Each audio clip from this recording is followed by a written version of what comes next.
Hello friends, आपका स्वागत है यूट्यूब चैनल डिक्टेशन क्लब में। ये जो डिक्टेशन आप लिख रहे हैं, यह रामधारी गुप्ता पार्ट 1 का ही अंश है।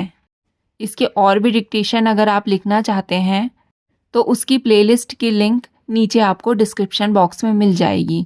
इसके अलावा आपको नॉन स्टॉप 10 मिनट के डिक्टेशन, न्यूज़पेपर के डिक्टेशंस की लिंक भी नीचे डिस्क्रिप्शन बॉक्स पर मिल जाएगी।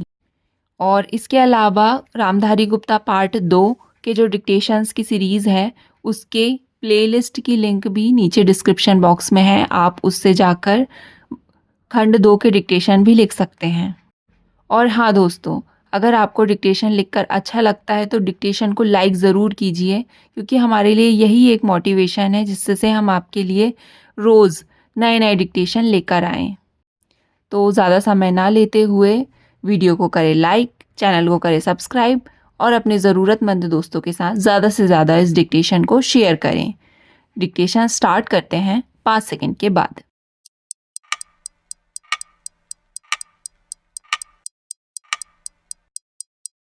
अध्यक्ष महोदय, सूचना मंत्रालय एक ऐसा मंत्रालय है जिसके कामों के संबंध में यह कहा जा सकता है कि बहुत कम आलोचना की गुंजाइश है।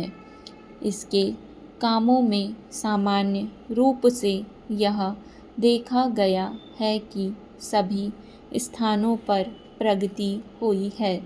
जहाँ जहाँ कुछ कमजोरियाँ हैं उनको सुधारा जा सकता है। इसलिए सबसे पहले मैं आकाशवाणी के संबंध में कुछ कहना चाहता हूँ। यह बात सच है कि आकाशवाणी ने परिस्थितियों के अनुकूल अपने को परिवर्तित किया है। जब हमारे देश पर संकट आया तो इस विभाग ने डटकर उसका सामना किया और परिस्थितियों के अनुसार अपने प्रसारणों को बढ़ाया। लेकिन मुझे दुख के साथ कहना पड़ता है कि इसकी भाषा नीति में अभी तक कोई परिवर्तन नहीं आ पाया है। इस मंत्रालय का एक महत्वपूर्ण विभाग पत्र सूचना कार्यालय है, जिसके द्वारा सभी सूचनाएं सरकारी अखबारों के द्वारा जनता तक पहुंचती हैं। अभी तक हमारे इस मंत्रालय का यह दृष्टिकोण रहा है कि इस देश की भाषा अंग्रेजी है और सब काम अंग्रेजी भाषा के माध्यम से होना चाहिए।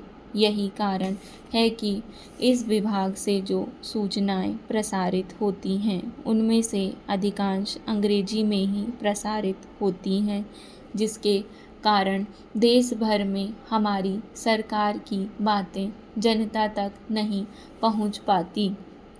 मैं अपनी इस बात की पुष्टि के लिए इसी मंत्रालय द्वारा प्रकाशित पुस्तिका में दिए गए आंकड़ों को प्रस्तुत करना चाहता हूँ। आप इन आंकड़ों को देखें तो आपको ज्ञात होगा कि अधिक प्रकाशन अंग्रेजी में हुए हैं।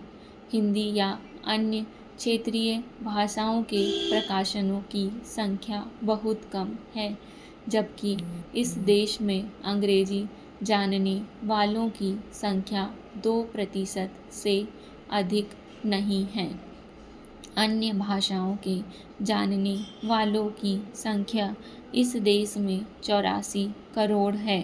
इस दृष्टि से आवश्यकता इस बात की है कि हम अपना सारा काम अपनी भाषाओं के माध्यम से करें। अभी कई माननीय सदस्यों ने अपने विचार व्यक्त करते हुए कहा कि 1965 से हमारे देश की मुख्य भाषा हिंदी हो गई है और अंग्रेजी केवल सहभाषा के रूप में है, लेकिन फिर भी अधिकांश काम आज भी अंग्रेजी में ही होता है। मैं चाहता हूँ कि आप ऐसे कदम उठाएं कि देश भर में हिंदी के माध्यम के द्वारा यह कार्य सुचारू रूप से चलने लगे। जो आंकड़े हमें दिए गए हैं उनमें बताया गया है कि पत्र सूचना कार्यालय के हिंदी विभाग में अपर्याप्त कर्मचारी हैं। अध्यक्ष महोदय, मैं मंत्री महोदय को बतलाना चाहता हूँ कि कुछ वर्ष पूर्व इस विभाग में अपर्याप्त कर्मचारी थे। इस दृष्टि से इस विभाग में हिंदी के काम में कोई प्रगति नहीं हुई। अध्यक्ष महोदय, आपके लोकसभा सचिवालय में हिंदी के काम में काफ़ी प्रगति हुई है। इस समय लोकसभा की कार्यवाही दोनों भाषाओं में चल रही है, लेकिन अगर इस काम में हमारा सूचना मंत्रालय अपनी भाषा नीति के कारण पिछड़ा रहा तो यह बड़े दुख की बात होगी। खाद्य तथा कृषि मंत्रालय की मांगों पर बोलते हुए मुझे याद आता है कि इसे जितना भी महत्व आज तक दिया गया है और जितना महत्व आज दिया जा रहा है वह बहुत कम है।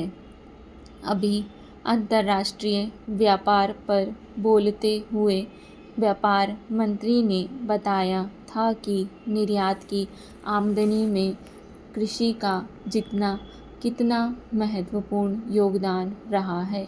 उन्होंने बताया था कि 70% निर्यात कृषि की वस्तुओं का हो रहा है और उसी के द्वारा हमें इतनी आमदनी हो रही है। इस दृष्टि से कृषि का महत्व और भी बढ़ जाता है। उन्होंने यह भी बताया था कि यदि कृषि उत्पादन केवल 5% और बढ़ जाए तो निर्यात से हम 100 करोड़ रुपए के लगभग अपनी आमदनी को और ज़्यादा बढ़ा सकते हैं। और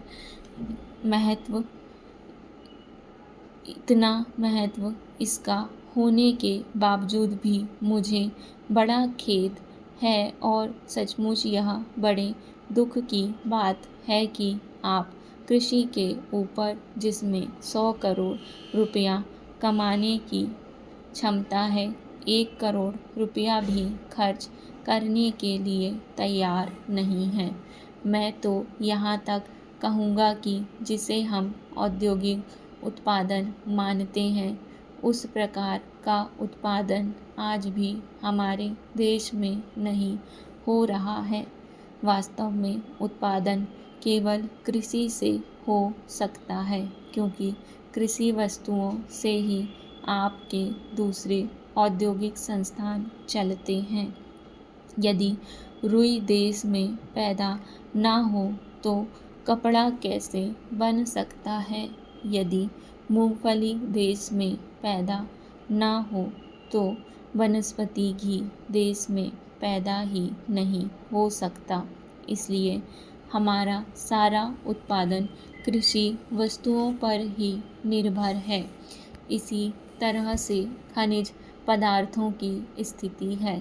यदि खनिज पदार्थ निकालने पर ज़्यादा जोर दिया जाए तो उससे न केवल उत्पादन बढ़ेगा, हमारे उद्योगों को काम मिलेगा, बल्कि विदेशी मुद्रा भी बड़ी मात्रा में कमाई जा सकती है। हमारे देश में हर प्रकार की वस्तुओं का बहुत बड़ा भंडार हमारी कृषि भूमि में उपलब्ध है।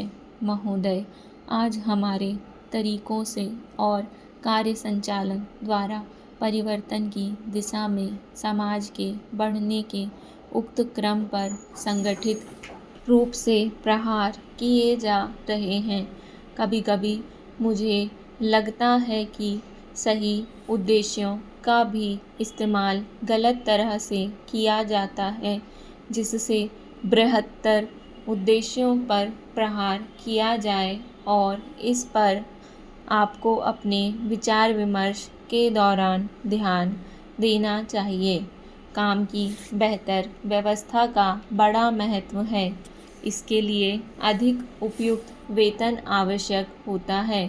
साथ ही काम का स्थान, कमरे आदि भी साफ सुथरे होने चाहिए। लेकिन जो लोग साथ साथ काम करते हैं, श्रमिक प्रबंधक तथा किसी परियोजना में या कारखाने में काम करने वाले अन्य लोग, उनमें अच्छे संबंध होना आवश्यक है तथा यह शायद अन्य सभी बातों से ज़्यादा महत्वपूर्ण है। मुझे आशा है कि यह बैठक ऐसी विचार गोष्ठियाँ और इस्तेमाल सम्मेलन इस प्रकार से काम के लिए बेहतर वातावरण को संभव बनाएगी। सरकार को काफ़ी कुछ करना है और वह करेगी भी। हालांकि आज हमारे यहाँ की स्थिति में ऐसा करना हमेशा ही सरल नहीं होता। यह कहना सरल है कि हम ऐसा करेंगे। नीति संबंधी निर्णय भी सरलता से लिया जा सकता है।